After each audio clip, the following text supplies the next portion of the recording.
Okay, good afternoon. A very warm welcome to all of you, and thank you for joining us here at the Palais des Nations in Geneva. We're pleased to have with us all three members of the Independent International Commission of Inquiry on Ukraine, who wanted to take this opportunity to share with you the findings of their latest report. With us are the chair of the commission in the middle, Mr. Eric Mursey, and to his right is Ms. Yasminka Jumhor. And finally, on the far side is Mr. Pablo de Grief. As you may know, the Commission of Inquiry on Ukraine was created by the Human Rights Council 1 year ago, in March of 2022. This report will be officially presented to the Council on Monday, March 20th, although that session may run a little longer into the next day. Now, I'll turn immediately to the chair, Mr. Mursey, for the opening remarks, and then from the fellow commissioners, and then we'll go to you for your questions. Thank you. Good afternoon. We are here today to present the Commission's findings since the beginning of its mandate. In our oral update to the Human Rights Council last September and the report to the General Assembly in October last year, we focused on events in late February and March 2022 in the four regions Kiev, Chernihiv, Kharkiv, and Sumy.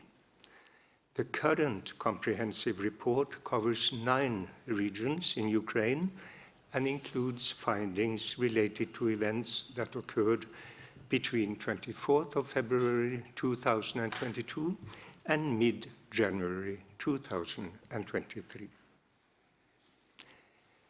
The Commission has traveled 8 times to Ukraine, where it visited 56 cities, towns, and settlements, and also traveled to Estonia and Georgia. The Commission interviewed 348 women and 247 men in person and remotely. Some interviews also described events in the Russian Federation. While the Commission could establish a dialogue with Ukraine authorities and receive responses to its questions, it regrets that it was not able to establish such a dialogue with the Russian Federation.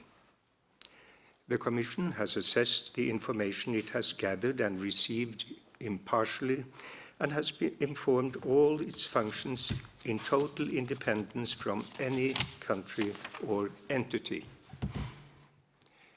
Operating in a very crowded accountability space, in which many actors are accumulating vast amounts of information, the Commission early paid particular attention to coordination.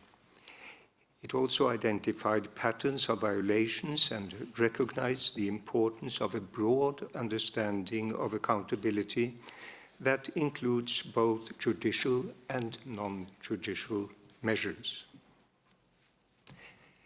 The ongoing armed conflict in Ukraine has had devastating effects at various levels. Human losses and the general disregard for the life of civilians, as regularly reported by the High Commissioner for Human Rights, are shocking. The number of internally displaced persons or those seeking refuge abroad is the highest in Europe since the Second World War. The destruction of essential infrastructure, schools, health facilities, residential buildings and other facilities has had an immense impact on people's life. The effects of the aggression, both on people and on the country, will not be overcome without great effort and commitment. The aggression has also had effects abroad and has caused suffering and hardship in countries that have nothing to do with the conflict. The Commission has concluded that the Russian authorities have committed numerous violations of international humanitarian law and international human rights law, in addition to a wide range of war crimes, including the war crime of excessive incidental death, injury or damage, willful killings, torture, inhuman treatment, unlawful confinement, rape, as well as unlawful transfer and deportation.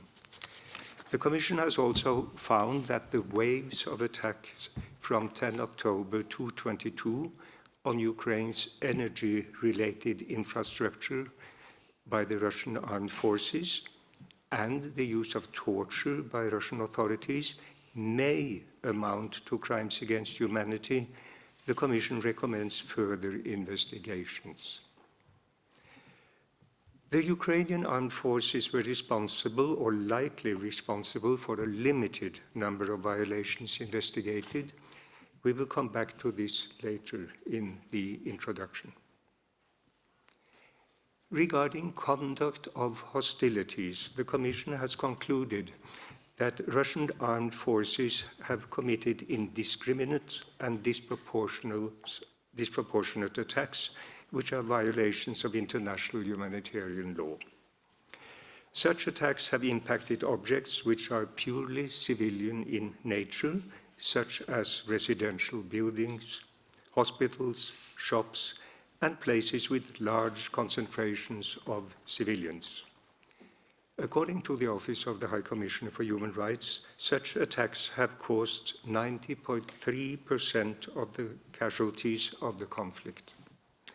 The multiple examples of such attacks and the failure to take feasible precautions show a pattern of disregard on the part of Russian armed forces for the requirement to minimize civilian harm.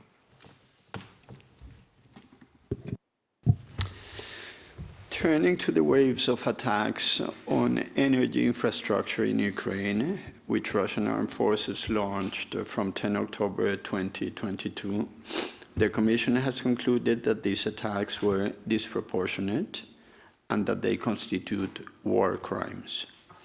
The Commission recommends further investigations to clarify whether all elements of crimes against humanity are fully met, including to what extent the policy was directed against the civilian population, and whether the accumulated impact on the civilian population over time is equivalent to that of the enumerated acts that constitute crimes against humanity. When it comes to violations of personal integrity, the Commission wishes to emphasize that they should not only be seen as violations of international humanitarian law and human rights law, but also as sources of intense trauma for the survivors or victims' family members. Some have told the Commission of the distress they feel after such an ordeal. The Commission has collected evidence showing a widespread pattern of summary executions and has concluded that Russian authorities have committed unlawful killings of civilians or persons hors de combat in areas which came under their control. The Commission has also documented a pattern of attacks against civilians traveling in vehicles in areas that were under Russian armed forces control in February and March 2022. Consequently, Russian armed forces have committed or likely have committed indiscriminate attacks against civilians or civilian objects, which are violations of the right to life and in certain cases are war crimes. In some cases, they did not do everything feasible to verify that the objectives to be attacked were not civilian or civilian objects. Some attacks appeared to intentionally target civilians, which would make them war crimes. The Commission has also established a pattern of widespread unlawful confinement by Russian forces, both in Ukraine and in the Russian Federation, targeting wide categories of civilians and other protected persons, frequently in the absence of valid reasons or without respect for procedural requirements. Conditions of detention were generally inhuman. Victims were men and women of all ages, as well as children. Such confinement constitutes war crimes and is also a violation of the rights to liberty and security of persons. The Commission has further concluded that Russian authorities have committed unlawful transfers and deportations of civilians or of other protected persons, both men and women within Ukraine or to the Russian Federation, respectively. This is a war crime. The Commission has found that torture and inhuman treatment by Russian authorities against people they detained in Ukraine and in the Russian Federation have been widespread. Certain categories of people, in particular those suspected of providing any form of support to the Ukrainian armed forces, were the main targets of torture. Most victims were men. Both civilians and prisoners of war were tortured. The Commission documented the existence of dedicated places of detention where Russian authorities routinely confined, interrogated, and tortured people. It identified torture methods that were used consistently in several of these detention facilities. These acts amount to war crimes and violations of human rights. The Commission has found that Russian authorities used torture in a systematic and widespread manner in the areas that it has investigated.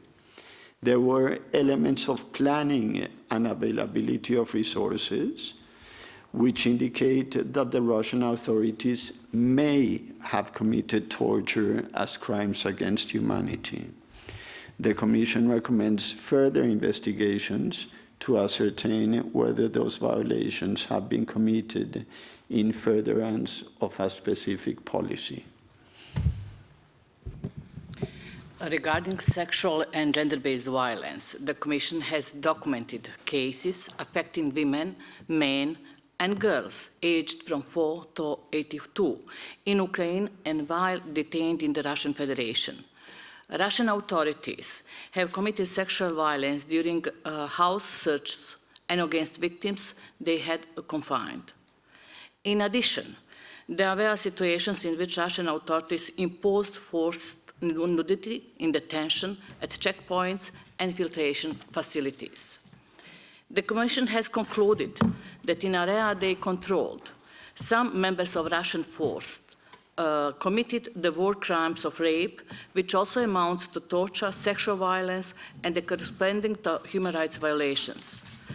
Acts of forced nudity can be a form of sexual violence and may constitute the war crime of outrages upon personal dignity.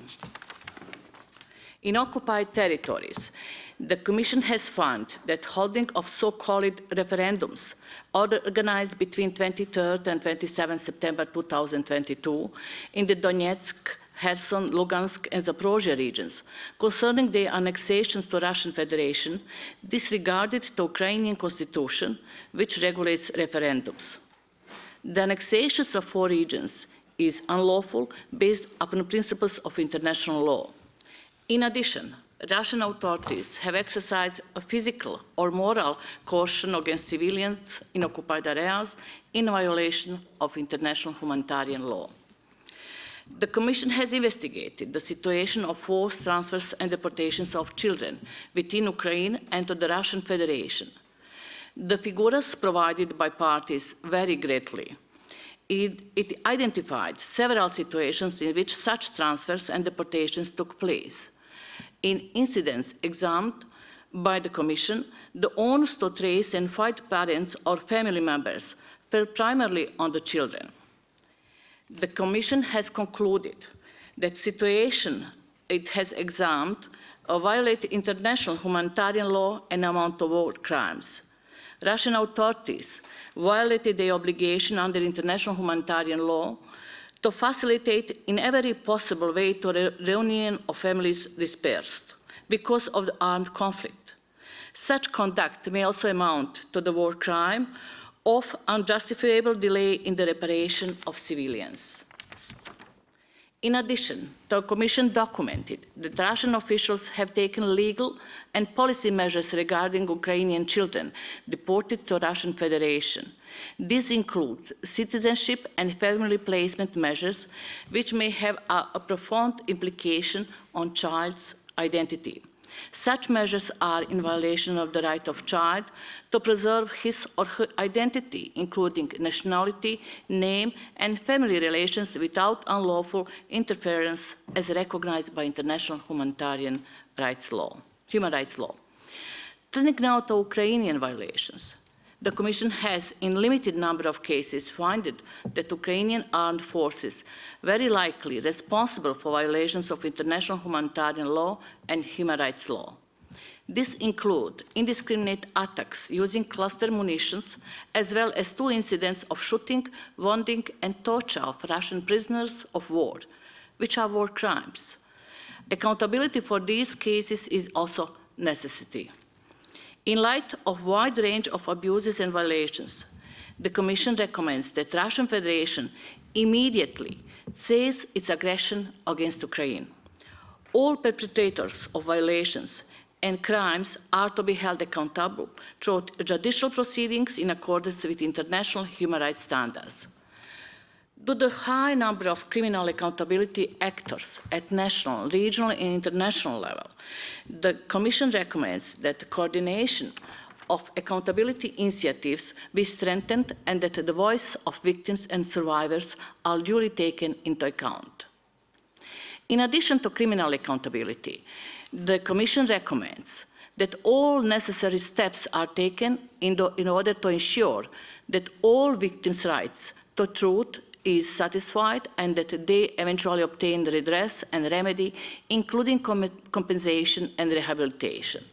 In this respect, the Commission recommends to Ukraine, as preliminary steps towards a comprehensive reparation program, to establish a victim registry as institutional portal for better coordination of available government services to victims. Mental health is an important component that should be given appropriate attention in Ukraine, and current efforts should be further strengthened. Thank you for your attention, and we welcome your questions. Thank you, and thank you, Commissioners, for your opening statements. Now we can go to the questions. In the room first, here? Okay. If you could please identify yourself and the organization you work for. Yes, I'm Gabrielle Tetrol-Faber from Murder's News Agency. Probably have a 2-part question. Some legal experts believe that when taken all together, the crimes described in the report could amount to genocide. Do you share that opinion? And a second question about Mariupol.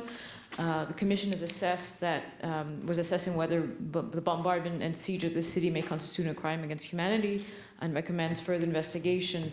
How will it be possible in the current circumstances and given your inability to access the city to further investigate? And just curious about the methods you might use to do that. Thank you. When it comes to your first question about genocide, we have not found... I'm sorry, microphone. As regards your first question about genocide, we have not found that there has been a genocide within Ukraine. This said, we are, of course, following all kinds of evidence within this area, and we have noted that there are some aspects which may raise questions with respect to that crime. For instance, certain utterances in Russian media, which are targeting groups. But we have not yet formed any conclusion there. We will be continuing this further. Regarding Mariupol, it is, of course, the situation that we've not been able to be there. We realize the importance of looking into that situation, and we have tried to get as much information through our investigators by contacting witnesses with whom they have access.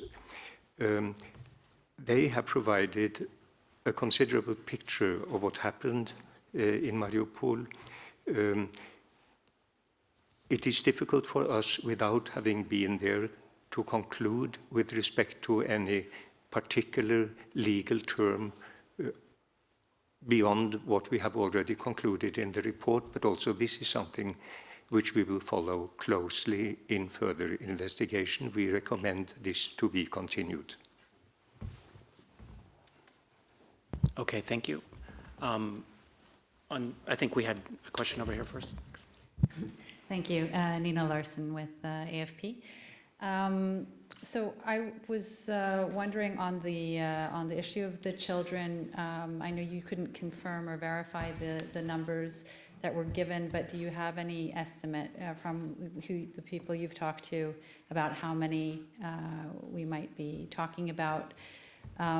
And on the issue of accountability, I was wondering where you're at in drawing up, for instance, a list of possible perpetrators and attributing actual accountability and how far up that might go. Thank you. I will start and then share the answers with my colleagues now. As regards children, it is a problem for our investigations, and the figures have varied so greatly, coming with different figures from the parties, and also the difficulty to establish figures through investigations, exactly because they are so varying, and also because it's difficult for us to get into the territories where persons who have allegedly been transferred are residing. So this shows the complexity of this in the investigation. Others will complete me with this. And then when it comes to accountability, as you know, it follows from our mandate that we have both a general accountability aspect in our work and an individual accountability in our work. And we have, throughout our investigations, of course, looked for individuals that may be accountable. We have gathered information, and we therefore have information available which may form a list to be submitted to the relevant authorities in the UN. Please.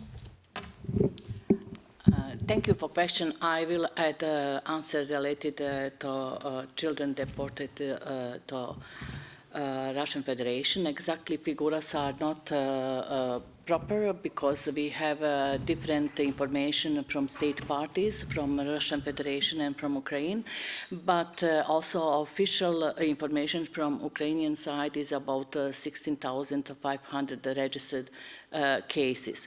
That what is more important is situations which brings children to be deported to to Russian Federation and their current position. We registered 3 situations. First, children from institutions. Second, children of parents who lost life in the conflict. And third situation as children whose parents were detained or infiltration camps. But also we are now speaking on 3 categories of children which were deported without their will and also without consent of their parents or guardians and so on. We also find cases where children were relocated, transferred on temporarily occupied territory of Ukraine or to Russian Federations with consent of parents because they were invited to spend some period of time in camps, in summer camps, and they are still there. That's what we, during our mission, recognize as a problem is establishment of contacts and that parents are pushed to go through whole countries and via the Russian Federation to pick up their children. And it is really a serious issue because a period of time will affect the children's identity and their contacts with parents and other relatives. And I will add a few remarks about the question on accountability. The chair has already made a reference to a list that will be handed in due time to the High Commissioner. But I want to add that the Commission from its earliest stages adopted a broad understanding of accountability that includes, of course, contributions to criminal justice, which will be a result both of our investigations and our efforts to coordinate with other accountability actors in this extraordinarily crowded accountability space that Ukraine has become. But also it seeks to make contributions to the satisfaction of non-judicial forms of accountability as well, including the rights of victims to truth, to reparation, and to guarantees of non-recurrence. And we seek to make recommendations on those fronts as well. In fact, we take one of the contributions that the Commission makes to this debate is not only its contributions to criminal accountability, but the reminder that the international community has commitments to a broader understanding of accountability as well. Hi, Imogen Folks, BBC. It's also about accountability, because your report talks about systematic violations, patterns. So I'm wondering, with this list, is it confined to people who are operating on the battlefield? Does it extend to people making the policy, to government?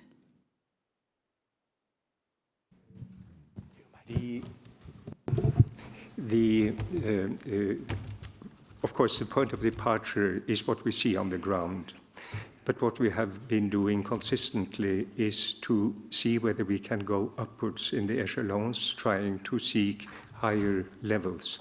That could be partly persons at the military level and partly even higher up. At this stage, we have not in the report addressed specifically individual paths, but we have indicated that we have identified persons that we think are of interest in this area. And in principle, of course, all levels fall under the mandate of the Commission. Okay, thank you. Next question. Julia Crawford from Swiss Info and Justice Info. You're recommending further investigations on crimes against humanity, for example. I had understood that your mandate was now ending. Is it likely to be renewed? It's up to the Human Rights Council to decide. We are awaiting the session of the Human Rights Council and will know the answer by the end of this session. And that's where we stand from the point of view of the Commission. Thank you, Eric. Okay, let's go to the next question. We'll go to some of those who are joining us online. First, we'll take a question from Lauren Sierra from the Swiss News Agency. Yeah, thank you for the press conference. Some of my questions have been addressed, but let me ask additional ones. First, now that you have the full picture of the first year of the war, does the pattern of war crimes tend to increase from months to months? And then secondly, Mr. Morse, you have a lot of experience dealing with international crimes in your previous mandates. What is different? You mentioned the crowded space of accountability and also the varying figures between parties. What is different this time with that kind of fog of information that might be spread by the parties? What is different? Thank you. Thank you very much for the question. The question of what is different can be answered from many different perspectives. Of course, one big difference is that this is a conflict that involves a power that has nuclear arms, that is a permanent member of the Security Council. And that, of course, makes it different from some other conflicts. There are experts in military warfare that draw analogies in the way that this conflict is being fought much more to the First World War and trench warfare than to more recent conflicts. And some of the destruction and the violence that one sees in the country, I think, gives some credence to that analogy. So there are many differences and parallels with other conflicts. I think that this is a commission that is very deeply aware of the interest that this particular conflict has generated in the international community. We, of course, undertook to satisfy our mandate to the best of our abilities. We have profited from the interest that the international community has given to this conflict. We, of course, hope that, for example, some of the discussions about accountability will not be simply specific to this case, but would be more general, and that the solutions that are given to this problem are solutions that can also be applied in other conflicts as well. So this is the beginning of a question that is general and complicated, but these are some of my initial reactions. Thank you, Pablo. Okay, we'll take another question online from Gabriela Sotomayor. Thank you very much. I'm Gabriela Sotomayor, Mexican journalist for Proceso magazine. So the photograph that you present to us today is really dramatic, but it seems that this war will not have an end in the short term, since it seems that none of the parties wants to sit down at the table to negotiate peace. So my question is, I don't know if it's a little bit naive, but what concrete measures can the international community take to prevent these crimes from continuing to happen? Because this is why the UN was created, no? So what can be done concretely? Is there something? Thank you so much. Thank you for your question, and we really discussed this issue among us, and it is not possible to give a full answer on that, but solutions are options under previous experiences. Any war which happened before finished by peace, and options for peace requires stronger engagement of international community. Additional problem is the fact that one of state parties involved in the conflict is a permanent member of Security Council.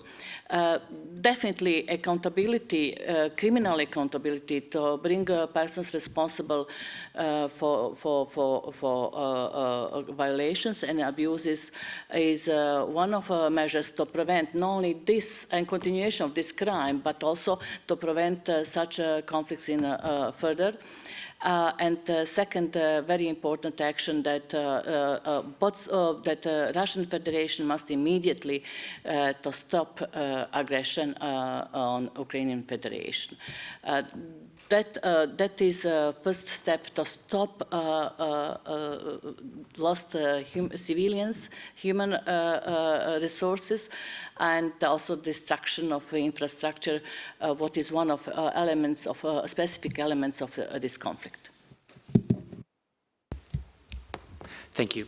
Okay, next question from Antonio Broto from FA. Thank you. Good afternoon. I remember that in the preliminary report in September, or better said, in the press conference that you gave in September, you mentioned that you could individualize more who are the perpetrators of these war crimes, who are the Russian leaders and officials that are directly responsible. Why you haven't been able to do so now? And I have another question, if I may. I think that you didn't mention crimes against humanity in your first report in September, but now you are mentioning. Why this change? Thank you. I will answer the second question and then we will share the first one. The point is simply that this is a commission which is in particular a fact-finding commission.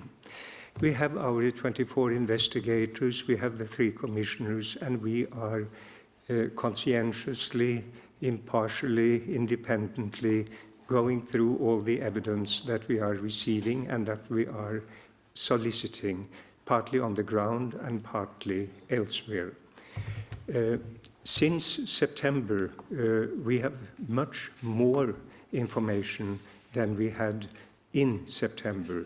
And as a consequence of that, and also because there is a clearer picture with respect to partly torture, which is because now we have not only 4 regions as in September, but we have actually included 9 regions in our assessments, plus new developments since September, has led us to, on a fact-based approach, to reach the conclusion that there may be a crimes against humanity situation with respect to 2 situations, as we explained in the beginning of this press conference.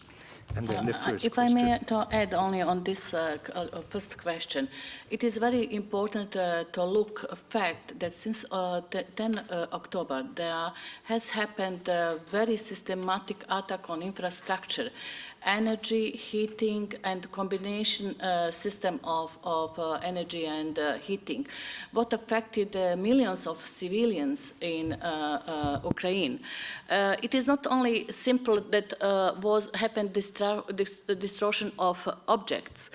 It is affected their lives, meaning in health institutions, access to education for children, has serious impact on mental health. It is not only once, it is systematic, widespread attacks on infrastructure. And those 2 elements brings us to conclusion that maybe happened a crime against humanity. When we are speaking on torture, it is also we recognize the dedication of resources, places, organization, and everything brings us to conclusion that maybe a crime against humanity happened. So I will add just a few remarks about the other question on the individualization of responsibility of perpetrators.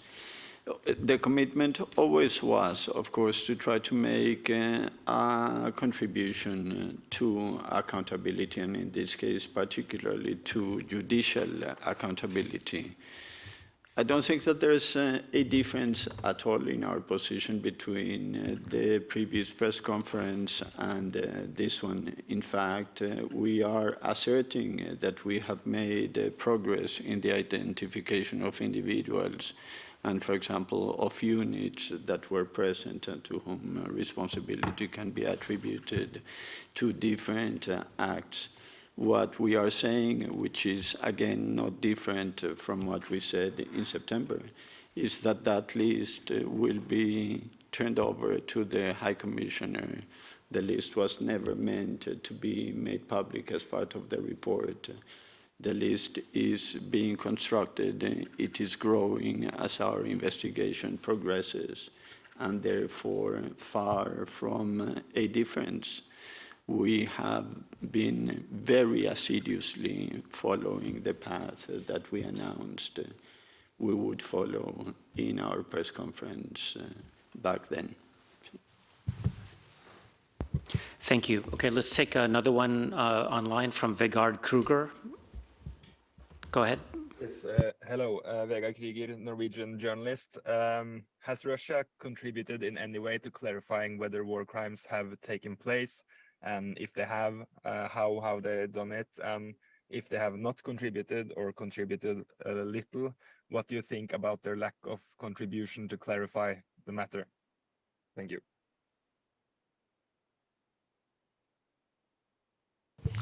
So we clarify in the report, and we did so again in the introduction to this press conference, that we have received no collaboration from the Russian Federation.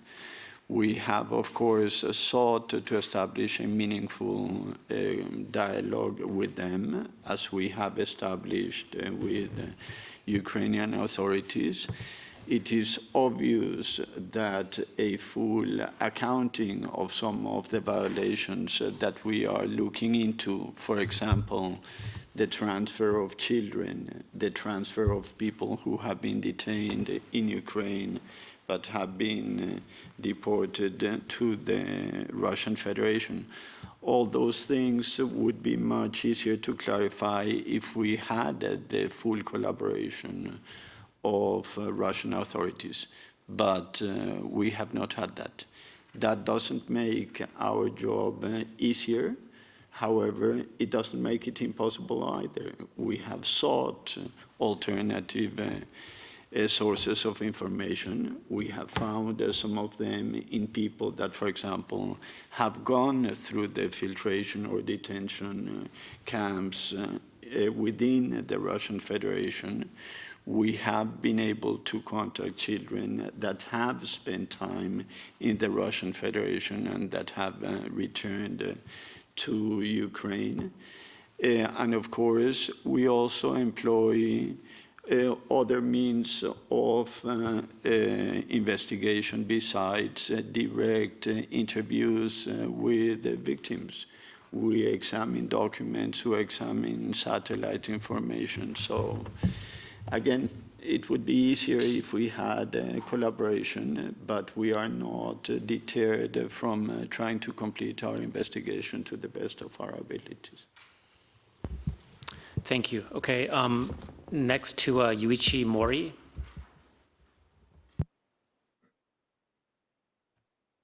Thank you for taking my question. I'm Yuichi Mori from Japan's Yomiuri newspaper. I'd like to know the main difference between this report and October's one. What do you think the major difference? What are the new findings in this report? Thank you.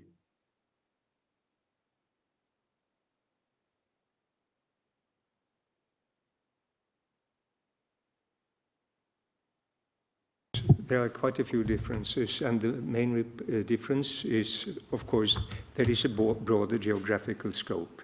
Secondly, there is a deeper substantive scope. Thirdly, there are more topics included.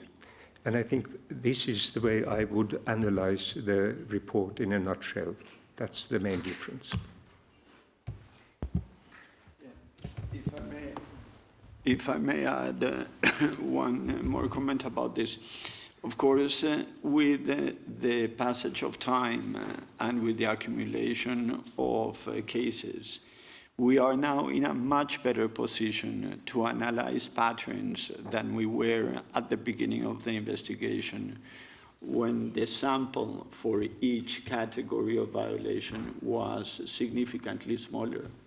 Now we have a larger sample, not just numerically, but coming from a more diverse set of regions within the country. And that ability to analyze patterns is, of course, crucially important for us, and a big difference between the current report and the previous reports. It is well known that there are certain categories of international crimes that depend on the identification of patterns, and therefore we have made progress in that direction in a way that in September we were in no position to make. And although that work has not concluded, it is noteworthy that we are making progress in that direction as well. Thank you, Pablo. Okay, next to John Zarakostas. Yes, good afternoon. I was following my colleague's question. It's John Zarakostas with France 24 and The Lancet, the medical journal. I was following up on my colleague's question concerning the lists.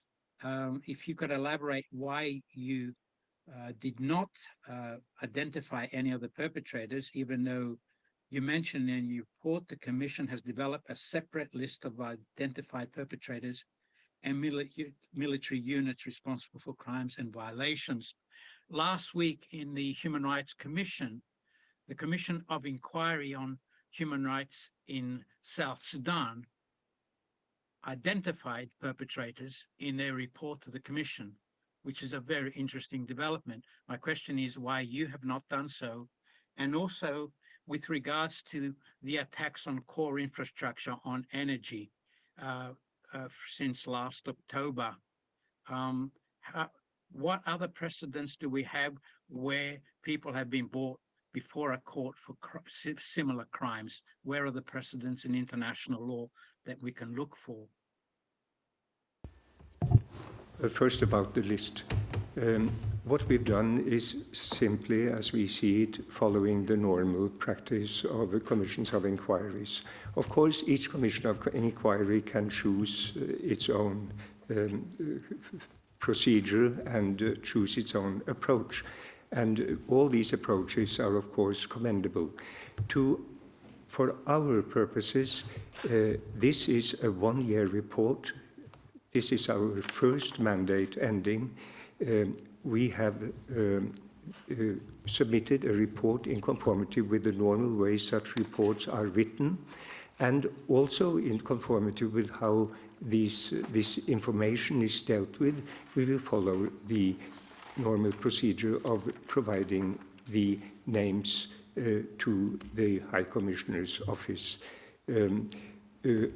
Later, we cannot exclude a different model later, but this is the model which is the normal model, most extended, and that's the one we have chosen at this stage. And when it comes to comparisons with other conflicts, I think that is a very broad and difficult question. Many of us here in this room have experience from other places with other conflicts. It's always difficult to compare conflicts. But it's clear that there are other conflicts which are similar to this one, but to go into comparisons between conflicts, it really has to be done within the context of the conflict itself. And it's with that framework we have progressed with our mandate. Okay, thank you, Eric. Let's go next to Lisa Schlein from VOA.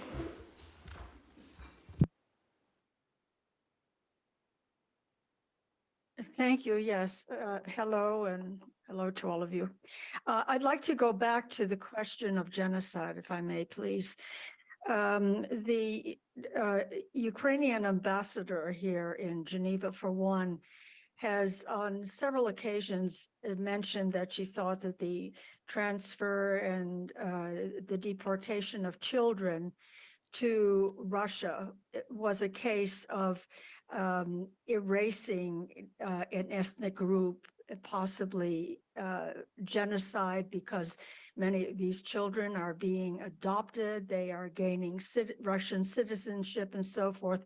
Many are very young and will not remember their parents or Ukraine. And so this might be a case of an effort to erase a nationality or an ethnic group. And then along with this, Russia seems to have a war playbook, which it has used in Syria and is repeating in Ukraine appears to be repeating in Ukraine, and that is the carpet bombing of cities, the leveling of whole cities.